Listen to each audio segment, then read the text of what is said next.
കേരളീയ മുസ്ലിം പണ്ഡിത ലോകത്ത് രചനകൾ കൊണ്ടും പ്രഭാഷണങ്ങൾ കൊണ്ടും വേറിട്ട് നിന്ന പ്രമുഖ പണ്ഡിത പ്രതിഭയായിരുന്നു ഉസ്താദ് കൂറ്റനാട് കെ.വി. മുഹമ്മദ് മുസ്ലിയാർ. പുത്തനാശയക്കാരോടും മുസ്ലിം വിരുദ്ധ ചേരിയോടും പോരാടിയിരുന്ന ഉസ്താദ് 1915 പാലക്കാട് ജില്ലയിലെ കൂറ്റനാട് എന്ന പ്രദേശത്താണ് ജനിക്കുന്നത്. മാതാപിതാക്കളായ വളപ്പിൽ അഹമ്മദ് ആമിന ദമ്പതികളുടെ മകനായി ജനിച്ച ഉസ്താദ് സ്വദേശത്തു നിന്നും പ്രാഥമിക വിദ്യാഭ്യാസം കരസ്ഥമാക്കിയ ശേഷം വല്ലപ്പുഴ, പരപ്പനങ്ങാടി, വേങ്ങര, അരീക്കുളം, പള്ളിക്കര, പനങ്ങാട്ടൂർ എന്നിവിടങ്ങളിൽ ദർസ് പഠനം നടത്തി.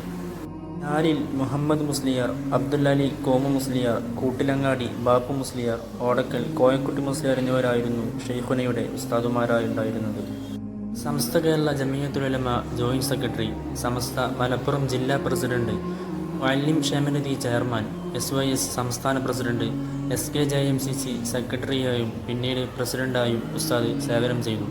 സമസ്ത കേരള ഇസ്ലാമത വിദ്യാഭ്യാസ ബോർഡിൻ്റെ വൈസ് പ്രസിഡന്റ്, സമസ്തയെ പ്രതിനിധീകരിച്ച് കേരള വഖഫ് ബോർഡ് പ്രഥമ അംഗം എന്നീ നിലകളിൽ ഉസ്താദ് പ്രവർത്തിച്ചിട്ടുണ്ട്. ഹിജ്റ 1421 മുഹറം 11, 2000 ഏപ്രിൽ 16 ഉസ്താദ് വഫാത്താകുന്നത്. എടപ്പാട് ജുമാ മസ്ജിദ് ഖബർസ്ഥാനിൽ ഉസ്താദ് അന്ത്യവിശ്രമം കൊള്ളുന്നു.